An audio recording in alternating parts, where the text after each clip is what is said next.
Hi, friend. Welcome back to EmpowerHer After Divorce. We're dedicated to walk alongside you as you rebuild and rediscover yourself after divorce.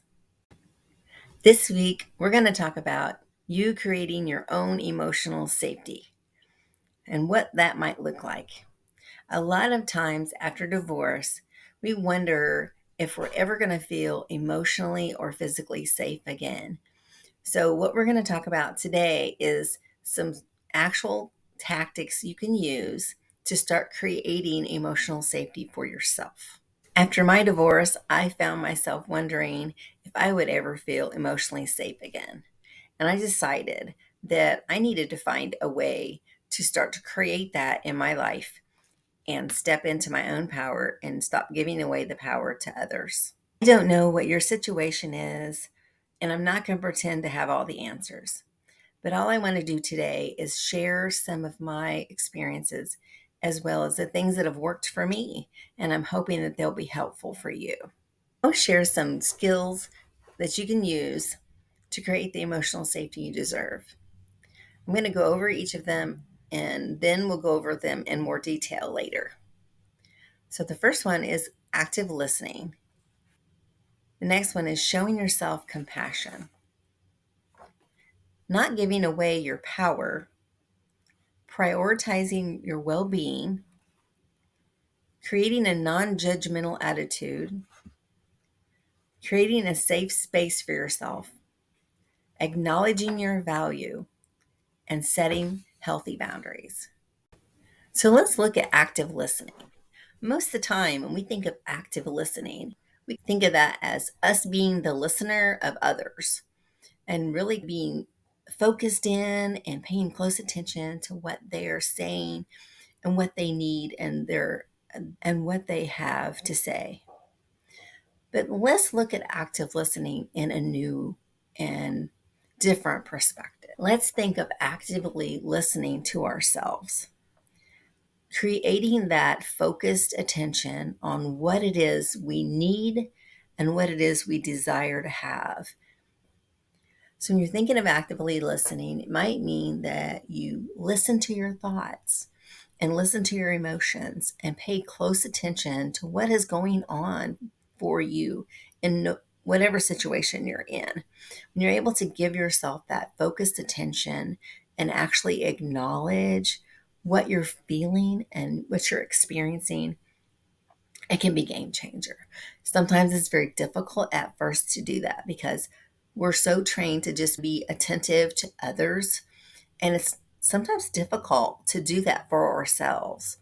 So that's something that we can always work on and just start being more of an active listener to yourself.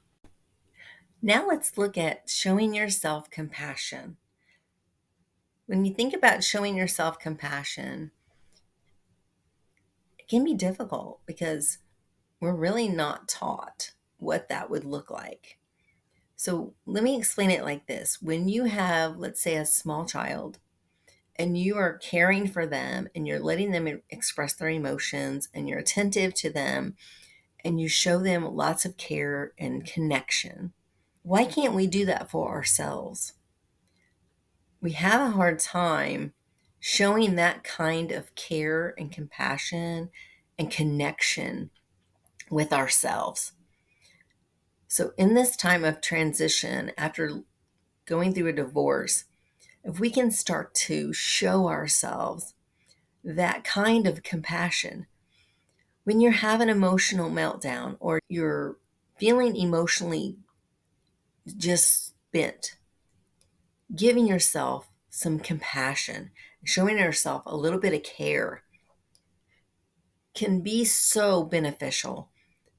You're taking yourself out of that space of, I'm not allowed to have feelings, I'm not allowed to express myself, I'm not allowed to do all these things that need to happen for you to feel better. Being able to give yourself that permission to show yourself that kindness and compassion is freaking game changer. So I'm hoping that you will give yourself that compassion that you truly need right now. Now we're going to look at not giving away our power. What I mean by that is a lot of times we expect other people to create emotional safety for us rather than thinking of a way for us to create it for ourselves. And when we're doing that, it really is just giving away our power to the other person.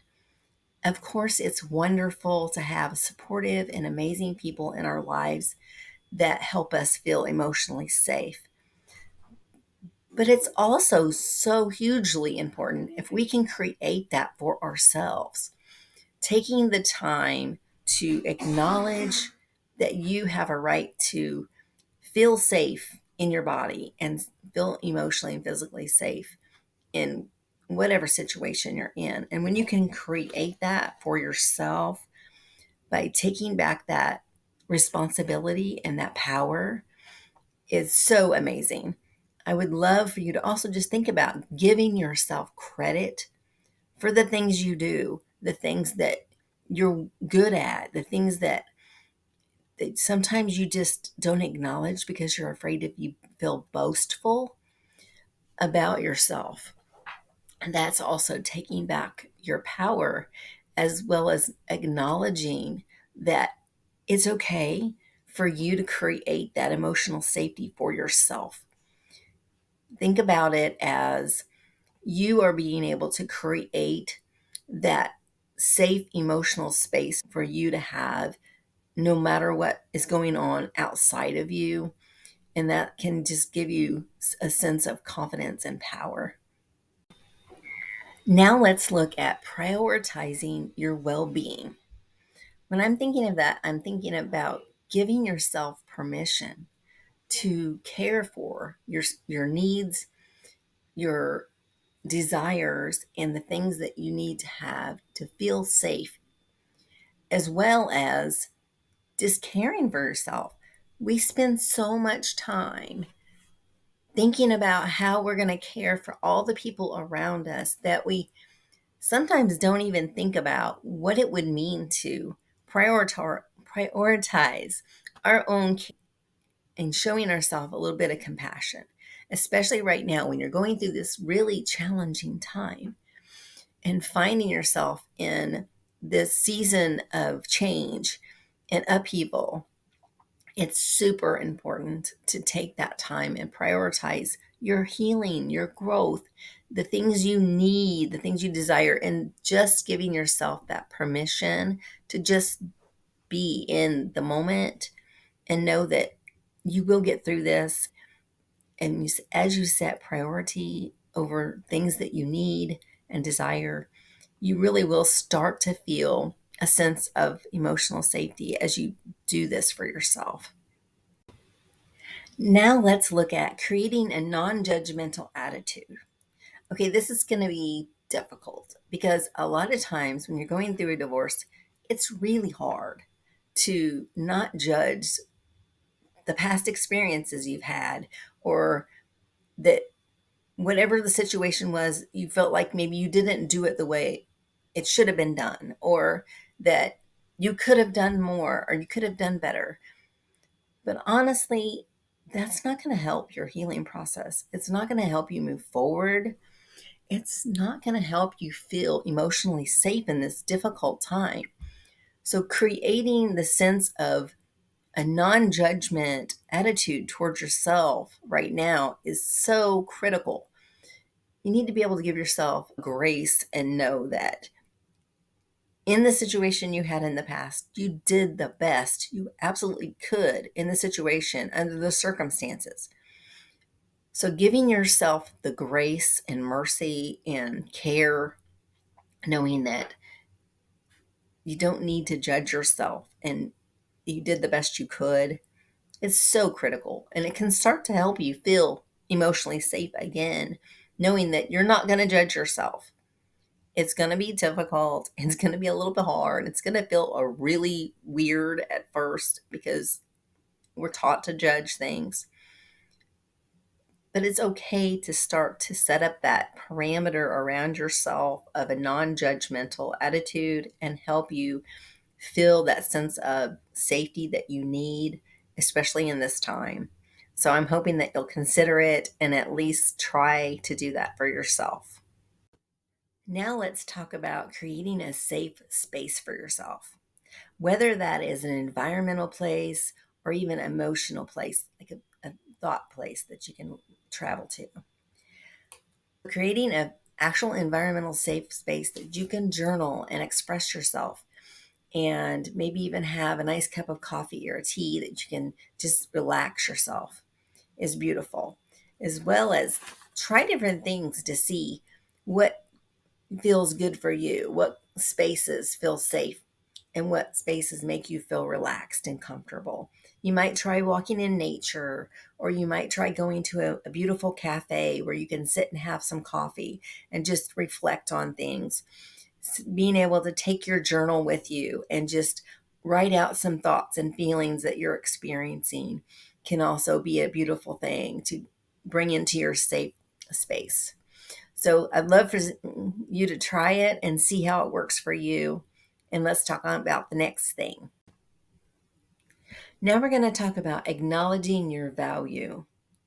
So sometimes going through a divorce, your value gets undermined and makes you question yourself.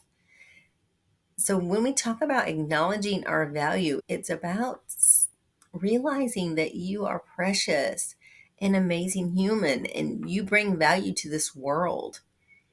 Sometimes it's difficult to see that. Just your smile and your interaction with the people around you brings value.